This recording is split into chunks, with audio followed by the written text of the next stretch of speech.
Napag-uusapan natin itong pabago-bago. Na kung malala natin, naging issue kay dating Pangulong Rodrigo Duterte itong gentleman's agreement, no?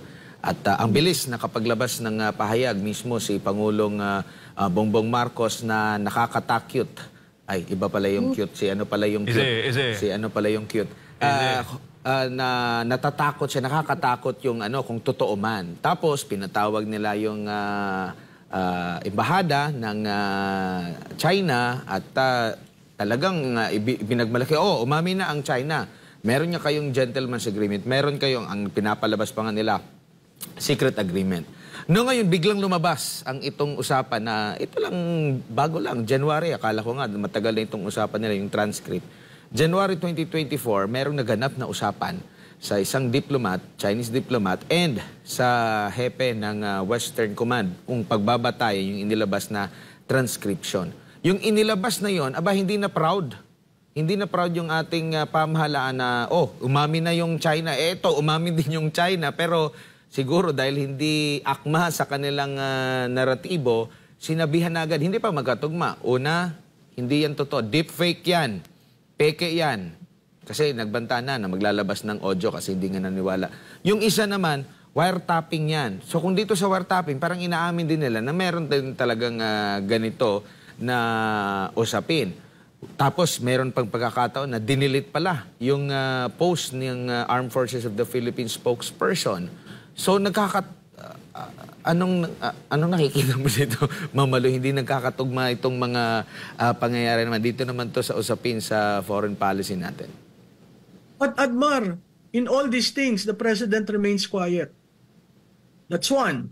Second, a great soldier, si Admiral Carlos, Naval Academy graduate yan.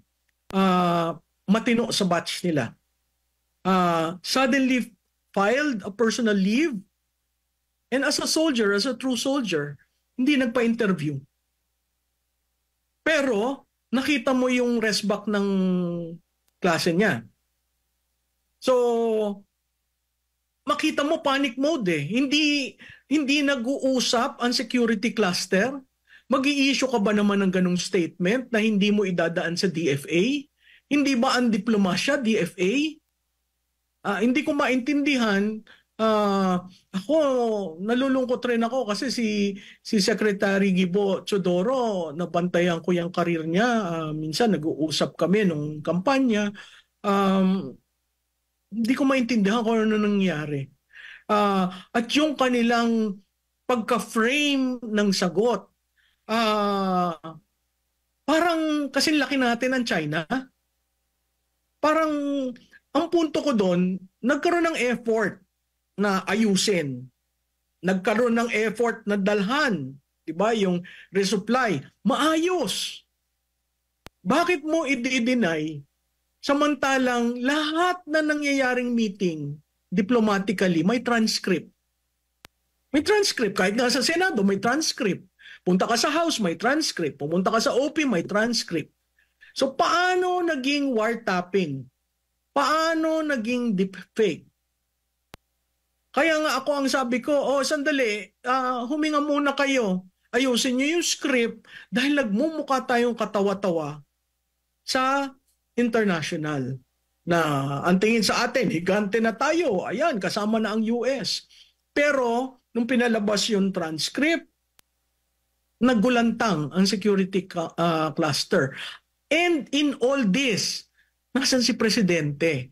Nakita, kung titingnan mo yung transcript, more or less malalaman mo kung sino yung redacted eh. Kung sino yung nakaitim. Yung isang mahabang itim, sa tingin ko ang Pangulo yun. So, ang akin ay bakit mo dinedeflect kay PRRD ang isang bagay na yung palang Enero lang, kayo'y nagkaroon ng pagsasaayos. Hindi masamang subukan ang 1+1. Hindi rin ako nag-agree na kailangan tayo para magpaalam. Huwag bang paalam. Siguro, i-communicate lang na kami pupunta. Whether you like it or not, pupunta kami. Yun lang ang hindi ako agree doon. dahil para nating sinorender na ang ating sovereignty and territorial integrity. Pero to deny it and to come up with excuses, hindi ba yan proof na very unstable ang mind ng Pangulo? Kasi siya doon nag-approve. Alam naman si Admiral Carlos gumawa ng decision on his own. Hindi yan, kilalanin niyo si Carlos. Hindi yan gagawa ng sariling desisyon. Kaya makikita mo, all of a sudden, tumahimik. Diba? Kasi nagsalita yung class ni Admiral Carlos. Tapos makikita mo itong mga security cluster, paiba-iba. Sumisirkulo sila sa kanilang kagagawan na dapat umayos muna, i-consult sa DFA, ano bang gagawin natin dito? Hindi yung banat ka ng banat. Kasi lumalabas, baka mamaya mag-create ng Super Committee on National Security. Katulad ng ginawa sa Super Committee on Human Rights, katulad ng ginawa sa Super Committee on Rice, the pricing of rice. Ang daming Super Committee. And in all this, tahimik ang kabinete.